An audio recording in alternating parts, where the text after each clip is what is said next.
હોળીનો તહેવાર નજીક છે ત્યારે આદિપુરના સર્વજીવ કલ્યાણ ટ્રસ્ટ દ્વારા ગૌશાળાઓને આત્મનિર્ભર કરવા અનોખું અભિયાન હાથ ધરાયું છે।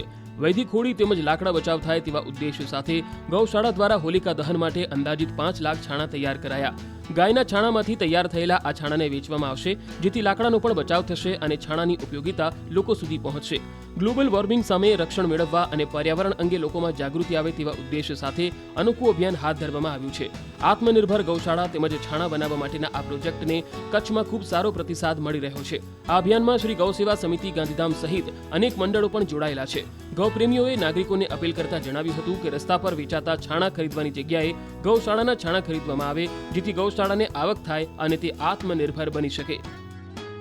ગાયના છાણાનું પ્રાગટ્ય થાય છે ત્યારે એ આગ હવામાં ફેલાય છે, એ ધુમાડો હવામાં જાય છે, જેના લીધે હવામાં ઓક્સિજનનું પ્રમાણ વધે છે, બેક્ટેરિયાનો નાશ થાય છે, ઓઝોન સ્તરમાં જે ગાબડું પડી રહ્યું છે એનું સુધારણા થઈ શકે છે। અને આપ સૌ જાણો છો કે અત્યારે ઋતુ બદલાઈ રહી છે, ઋતુનો સંધિકાળ આને કહેવાય। ઋતુનો જ્યારે સંધિકાળ હોય છે ત્યારે માણસનું શરીર આ બદલાવ સહન નથી કરી શકતું, એટલે એ રોગનો ભોગ બને છે, માણસો માંદા પડે છે, બીમારી આ જ ગાળામાં વધુ હોય છે। ત્યારે આ ધુમાડો હવામાં જાય અને એ રીતે આપણી શ્વાસમાં એનું જ્યારે વહન થાય છે અને આપણે એ આગની ફરતે પ્રદક્ષિણા કરીએ છીએ તો એ આગના પ્રભાવથી આપણા શરીરના એ રોગોનો પણ નાશ થાય છે। તો આ રીતે આ વૈદિક હોળીનું મહત્ત્વ છે। એટલે આપ સૌને ફરી એકવાર નમ્ર વિનંતી છે કે આપ આ હોલિકા દહનમાં ગાયના છાણા જ ઉપયોગ કરવાનો આગ્રહ રાખશો। હોળીનો તહેવાર નજીક છે ત્યારે આદિપુરના સર્વજીવ કલ્યાણ ટ્રસ્ટ દ્વારા ગૌશાળાઓને આત્મનિર્ભર કરવા અનોખું અભિયાન હાથ ધરાયું છે। વૈદિક હોળી તેમજ લાકડા બચાવ થાય તેવા ઉદ્દેશ્ય સાથે ગૌશાળા દ્વારા હોલિકા દહન માટે અંદાજિત 5 લાખ છાણા તૈયાર કરાયા। ગાયના છાણામાંથી તૈયાર થયેલા આ છાણાને વેચવામાં આવશે, જેથી લાકડાનો પણ બચાવ થશે અને છાણાની ઉપયોગિતા લોકો સુધી પહોંચશે। ગ્લોબલ વોર્મિંગ સામે રક્ષણ મેળવવા અને પર્યાવરણ અંગે લોકોમાં જાગૃતિ આવે તેવા ઉદ્દેશ્ય સાથે અનોખું અભિયાન હાથ ધરવામાં આવ્યું છે।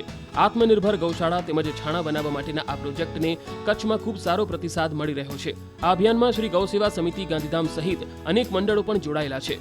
ગૌપ્રેમીઓએ નાગરિકોને અપીલ કરતા જણાવ્યું હતું કે રસ્તા પર વેચાતા છાણા ખરીદવાની જગ્યાએ ગૌશાળાના છાણા ખરીદવામાં આવે, જેથી ગૌશાળાને આવક થાય અને તે આત્મનિર્ભર બની શકે। ગાયના છાણાનું પ્રાગટ્ય થાય છે ત્યારે એ આગ હવામાં ફેલાય છે, એ ધુમાડો હવામાં જાય છે, જેના લીધે હવામાં ઓક્સિજનનું પ્રમાણ વધે છે, બેક્ટેરિયાનો નાશ થાય છે, ઓઝોન સ્તરમાં જે ગાબડું પડી રહ્યું છે એનું સુધારણા થઈ શકે છે। અને આપ સૌ જાણો છો કે અત્યારે ઋતુ બદલાઈ રહી છે, ઋતુનો સંધિકાળ આને કહેવાય। ઋતુનો જ્યારે સંધિકાળ હોય છે ત્યારે માણસનું શરીર આ બદલાવ સહન નથી કરી શકતું, એટલે એ રોગનો ભોગ બને છે, માણસો માંદા પડે છે, બીમારી આ જ ગાળામાં વધુ હોય છે। ત્યારે આ ધુમાડો હવામાં જાય અને એ રીતે આપણી શ્વાસમાં એનું જ્યારે વહન થાય છે અને આપણે એ આગની ફરતે પ્રદક્ષિણા કરીએ છીએ તો એ આગના પ્રભાવથી આપણા શરીરના એ રોગોનો પણ નાશ થાય છે। તો આ રીતે આ વૈદિક હોળીનું મહત્ત્વ છે। એટલે આપ સૌને ફરી એકવાર નમ્ર વિનંતી છે કે આપ આ હોલિકા દહનમાં ગાયના છાણા જ ઉપયોગ કરવાનો આગ્રહ રાખશો।